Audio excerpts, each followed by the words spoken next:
الله الرحمن الرحیم.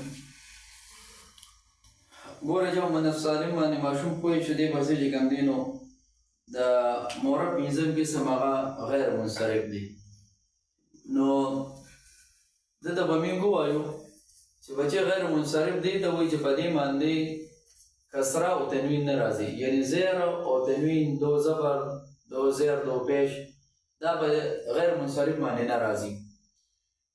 نو په دې کې به موږ د زیر په دې باندې کوم دی نو زبر وایو، لکه څنګه چې موږ په جمع سالم کې د زبر په دې باندې زیر وي، نو په دې کې به دغه شان کوم دی نو د زیر په دې باندې به موږ زبر وایو، لکه مکتو مکتا مکتا، عثمانو عثمانا عثمانا، عثماني به نه وایو، او دغه شان مکتی دا به نه وایو، اسماعیلو اسماعیلا اسماعیلا. ماشوم وړوبې په دې باندې پوهېږو چې حالت رفعی میں ضم لفظی کے ساتھ اسماعیلو، حالت نصبی میں فتح لفظی کے ساتھ اسماعیلا، حالت جری میں بھی کسر فتح لفظی کے ساتھ اسماعیلا. یعنی د دې نصب چې کوم دی هغه به تابع وي، د دې جر چې کوم دی هغه به تابع وي د نصب و. د جمع مؤنث سالم چې کوم دی دا وصیه دا به چې کوم دی نو د هغې به الټه وي.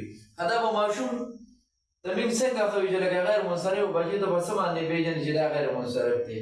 نو ورته به ووایو چې دا غیر منصرف خپل نه اسباب دي، عدل دی، وصف دی، تانیث دی، معرفه ده.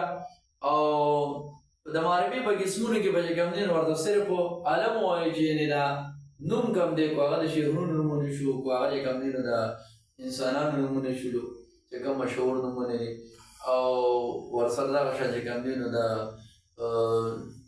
څیزونو نومونه شولو، نو دا ورته ووایو.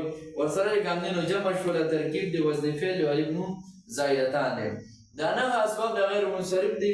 په دې کې چې دوه سببونه هغه په یو اسم کې راجمع شول، نو دا به موږ څه کوو، دا به چې کوم دی غیر منصرف کوو، یعنې په دې باندې به بیا کسره نه راځي، د کسرې په دې باندې بیا فتحه راولو. نو ورته دې ووایو چې لکه ګوره دلته کې مکه تو مورب دی که مبني دی؟ مورب دی. دا مورب کوم قسم دی؟ غیر منصرف دی.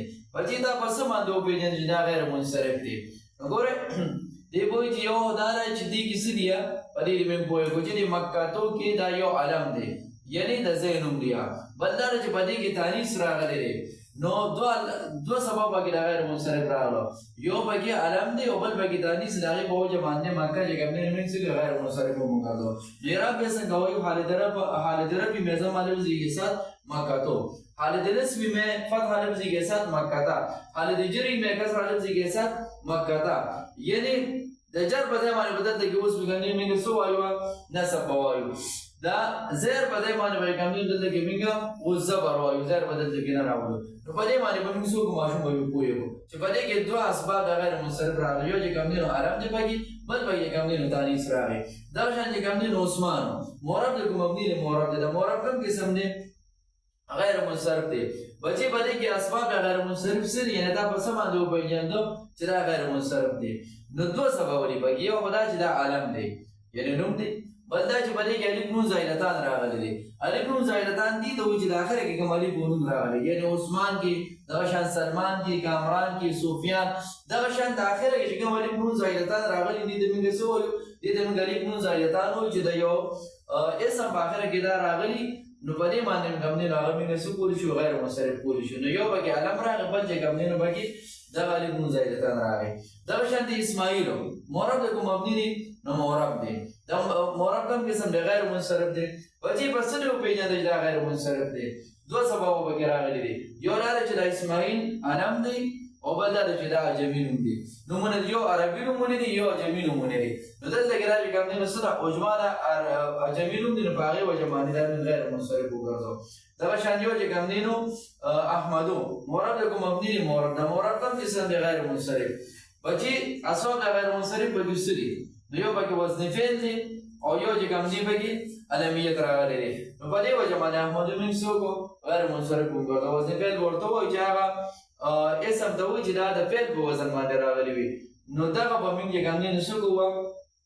دغه اسم ته به موږ د وزن فعل نوم ورکوو، او دا به سبب د غیر منصرف چې کوم دی نو ګرځي. نو اعراب بدلی موږ داسې وایو: حالت رفعی میں ضم لفظی کے ساتھ احمدو، حالت نصبی میں فتح لفظی کے ساتھ احمدہ، حالت جری میں فتح لفظی کے ساتھ احمدہ. یعنی احمدی ویل په دې کې څه دا غلط دی. نو نو په دې طریقې سره د غیر منصرف څومره اجرا د هغه ماشوم سره وکړو او چې هغې کې کله برابر چې د هغې نه بس بیا دې ته راوړو دې کې ورسره څه وکړو اجرا به ورسره ټنګېنو هغه وګورو